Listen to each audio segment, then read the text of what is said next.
உடைய சிவனே போற்றி, எந்நாட்டவர்க்கும் இறைவா போற்றி.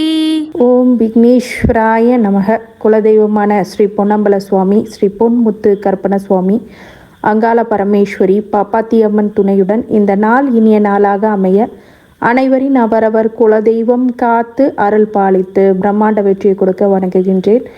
இன்று பிறந்த நாள் மற்றும் திருநாள் காணும் அனைத்து சொந்தங்களுக்கும் என்னுடைய நல்வாழ்த்துக்கள். சொல்ல முடியாத துயரங்களும் துக்கங்களும் அனுபவிச்சுட்டு இருக்கக்கூடிய மீனராசிக்காரங்களுக்கு இந்த ஆண்டு எப்படி இருக்க போகுது அப்படின்னு எதிர்நோக்கி காத்திருக்கிறவங்களுக்கு நல்ல செய்தி அப்படிங்கிறது நிறையா இருக்குது. ஆனால் சொல்ல முடியாத வேதனைகளும் சங்கடங்களும் ஓன்னு சொல்லி அழ முடியலைங்க. அந்த அளவுக்கு 5 வருஷ காலங்களில் பெரிய பெரிய தாக்கங்களையும் மாற்றங்களையும் பார்த்துட்டு வந்தீங்க.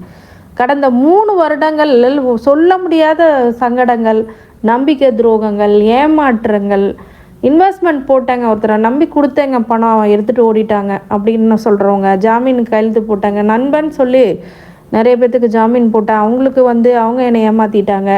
உறவு சார்ந்த விஷயத்தில் உறவுக்காரர்களாக இருக்கிறவங்க நிறைய நம்பிக்கை துரோகங்கள் பண்ணியிருக்கிறாங்க.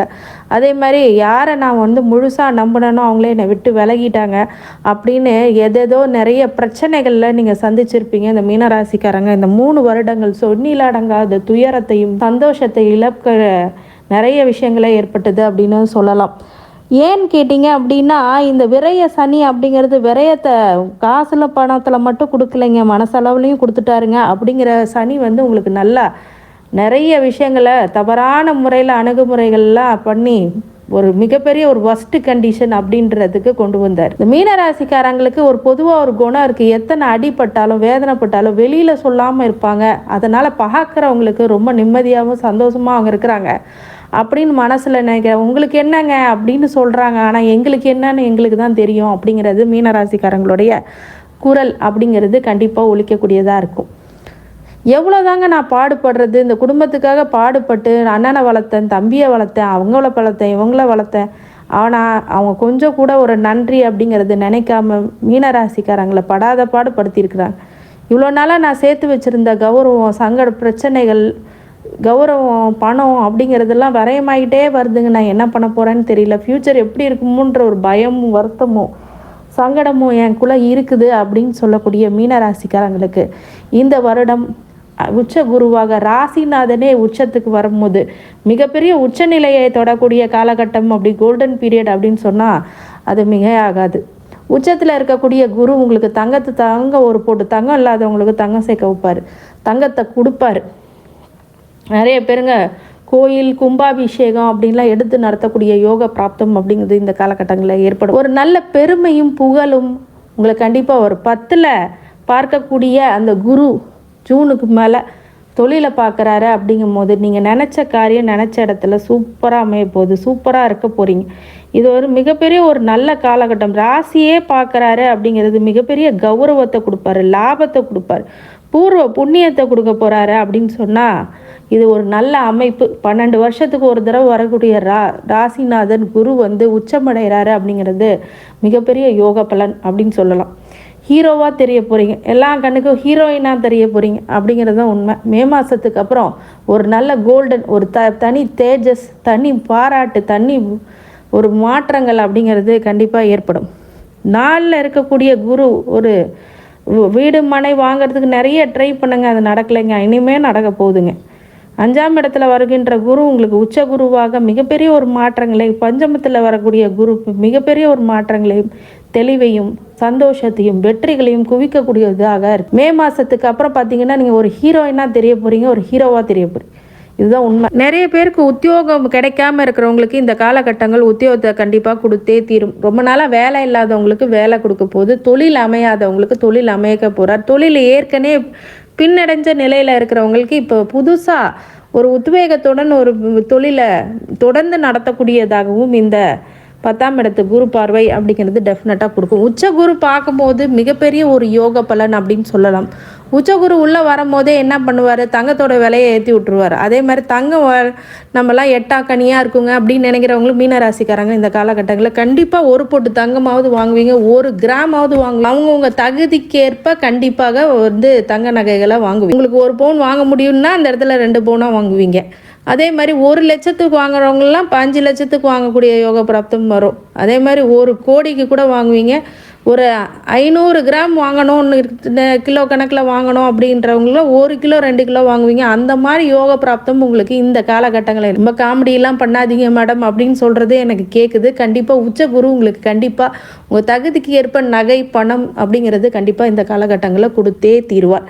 பூர்வ புண்ணியத்தையும் பார்க்குறாரு அப்படிங்கிறதுனால உங்களுடைய குலதெய்வ வழிபாடு மூலியமாக நல்ல மாற்றங்கள் ஏற்படும். பங்கு பங்காளியில் பிரச்சனை இருந்தால் அவங்களே உங்களை மதிப்பு பெருமையை பார்க்கக்கூடிய விஷயங்களும் அமையும்.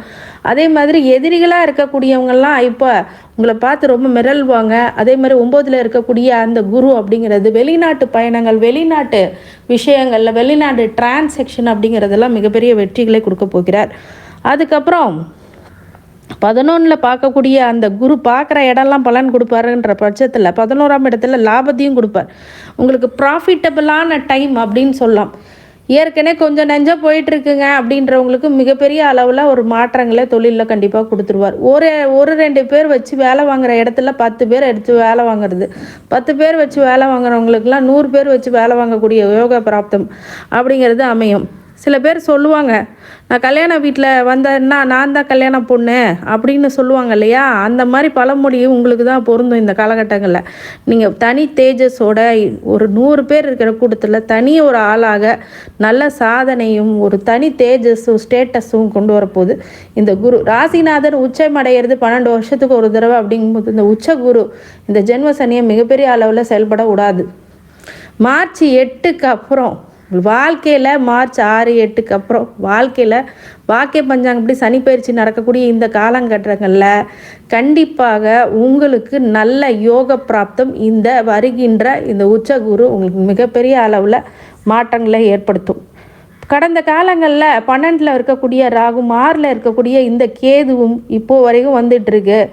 அப்போ நவம்பர் வரைக்கும் இருக்கும். இந்த ராகு சொல்ல முடியாத அளவுக்கு பிரித்து எடுத்திருப்பார்.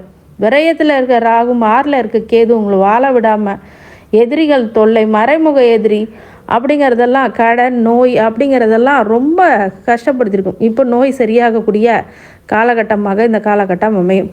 மிகப்பெரிய யோக பிராப்தம் மீன ராசிக்காரங்களுக்கு ஜூலைக்கு மேலே நல்ல ஒரு மாற்றங்களும் ஏற்றங்களும், பட்டம் பதவி புகழ் அப்படிங்கிறது என்னங்க ரொம்ப பில்டப்பாக இருக்குது, ஜென்ம சனி போயிட்டுருக்கே அப்படின்றீங்க. ஜென்ம சனி என்னவாக இருந்தாலும் உச்ச குரு தன்னுடைய வேலையை செய்வார். அப்படிங்கிற பட்சத்தில் கண்டிப்பாக உங்களுக்கு நிறைய மாற்றம். நவம்பருக்கு அப்புறம் 11ல் வருகின்ற ராகும் 5ல் வருகின்ற கேதுவும் ஒரு நல்ல ஏற்றங்களையும் மாற்றங்களையும் கண்டிப்பாக கொடுத்தே தீர்வார்னு சொல்லலாம். 11ல் ராகு வரும்போது லாபத்தை பிரம்மாண்டமாக கொடுக்க போகிறாரு அப்படிங்கிறதுல மாற்றம். இந்த 2 வருஷம் மீன ராசிக்காரங்களுக்கு ஜென்ம சனி மிரட்டுனாலும் இந்த குரு உச்ச குரு உங்களை காப்பாற்றி வழி நடத்துவார் அப்படிங்கிறதுல எந்த மாற்று கருத்தும் கண்டிப்பாக கிடையாது. நீங்கள் நிறைய யோக பலன்களை அனுபவிக்க போகிறீங்க, சந்தோஷத்தை அனுபவிக்க போகிறீங்க. நிறைய நாள் நடந்துன்ற கனவுகள் எல்லாம் நிறைவேறக்கூடிய காலகட்டமாக இருக்கும். அதனால் எங்கெல்லாம் கவனமாக இருக்கணும் அப்படின்னா செலவுகளை கட்டுப்படுத்துங்க. அதே மாதிரி கடனை கட்டுப்பாட்டுக்குள்ளே கொண்டு வாருங்க. அதே மாதிரி நோய் எதிரி கடன், நல்ல உடல்நிலையை பார்க்கணும். இவ்வளோ நாள் உடல்நிலை சரியில்லாதவங்களுக்கு சரியாகக்கூடிய ஆரோக்கியமான உணவுகளை தேர்ந்தெடுத்து சாப்பிடணும். 6ல் கேது வந்திருக்கும் போது உடல்நிலையில் கண்டிப்பாக டைஜஷன் ப்ராப்ளம், வயிற்று வலி, அப்புறம் மோஷன் ப்ராப்ளம்ஸ் இதெல்லாம் கண்டிப்பாக இருந்திருக்கும். அந்த விஷயங்கள்லாம் சரியாகணும் அப்படின்னா விநாயகரை வேண்டி வர்றதோ, ராகு காது நேரங்களில் அகால பரமேஸ்வரி போன்ற உக்கர தெய்வங்களை வேண்டி வர்றது, குலதெய்வத்தை வேண்டி வர்றது அப்படிங்கிறது மீனராசிக்காரங்களுக்கு மேலும் மேலும் பெரிய ஏற்றத்தையும் மாற்றத்தையும் புது வெளிச்சத்தையும் உச்சத்தையும் கண்டிப்பாக கொடுத்தே தீர்வார். இந்த மீனராசிக்காரங்களுக்கு அனைத்து ஐஸ்வர்யங்களும் சகல சௌபாக்கியங்களும் மன நிம்மதியும் ஆரோக்கியத்தையும் கொடுக்க வேண்டும் என்று எம்பெருமான் மகா ஈஸ்வரனை வேண்டி வணங்குகின்றேன். வாழ்க வளமுடன். திருச்சிற்றம்பலம்.